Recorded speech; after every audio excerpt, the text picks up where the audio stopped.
I was taking some bread and a bottle of water to the orphan soldier boy who was defending the far end of my street. The soldier I had just got to know during those winter days of the revolution against communism in Transylvania, when the bullets were flying around joyfully singing the song of death. I was yet not aware that in the guise of bread and water, I was offering the price for taking his life and the price for saving mine. I was just a 15-year-old boy who apparently had some unconventional parents, spread on 2 different continents, living in 2 different worlds, which I kind of found weird. He, on the other hand, was an 18-year-old army boy who had no parents at all. At least he claimed he had no idea who or where his parents might be. Said he was happy that way. I was finding that hard to believe, while the bullets were flying around joyfully singing the song of death I was yet not aware of. Oh.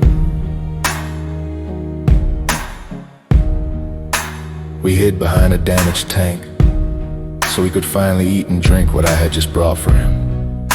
He kept paying attention to the scene of war around us, but grabbed a piece of bread and started eating it greedily. He was hungry and was biting and swallowing chunks of bread almost without chewing them, and was pouring water into his throat as if he was trying to quench the thirst of a desert.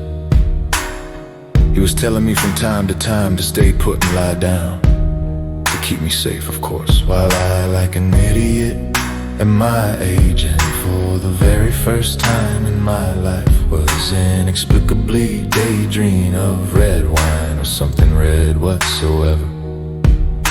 And the bullets kept flying around joyfully singing the song of death I was yet not aware of. Yeah, yeah, yeah, yeah. Then suddenly something red happened.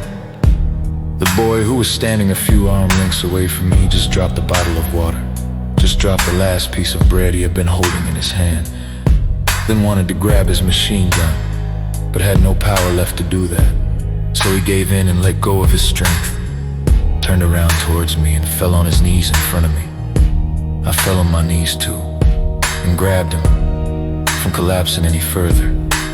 I asked him what was wrong, but he couldn't tell.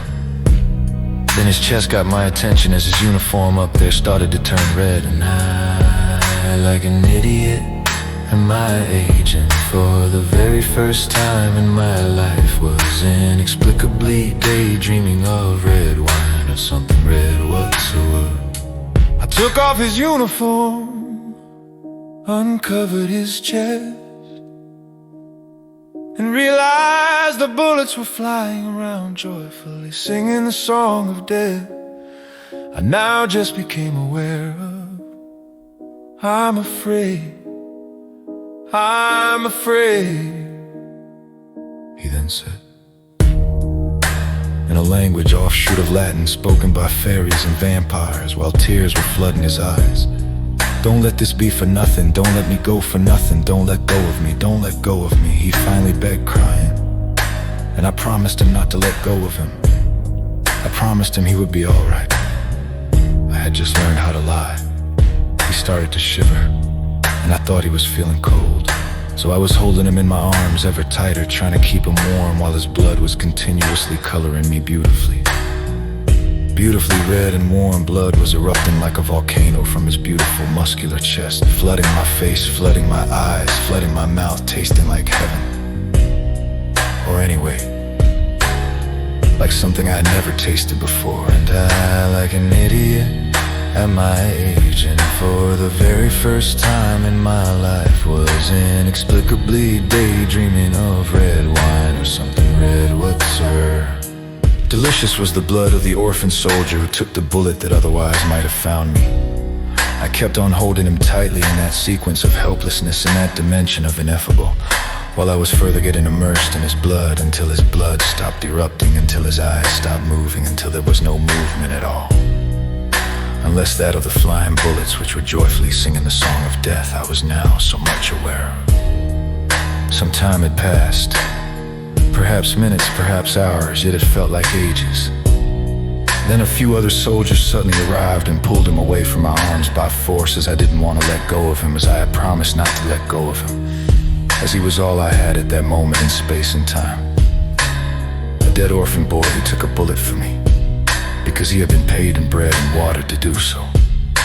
Or perhaps because he was fulfilling his destiny. Or perhaps because I was fulfilling mine. Who knows yet? He was all I had. They just took him away from me and left me all alone on my knees by the broken tank, immersed in his blood. And again some time had passed. Perhaps minutes, perhaps hours, yet it felt like ages, and the bullets were still flying around joyfully singing the song of death I was now so much aware of. Later on, after the sun had set and the shooting had ended, I simply stood up and went home, and like an idiot at my age, and for the very first time in my life, was inexplicably daydreaming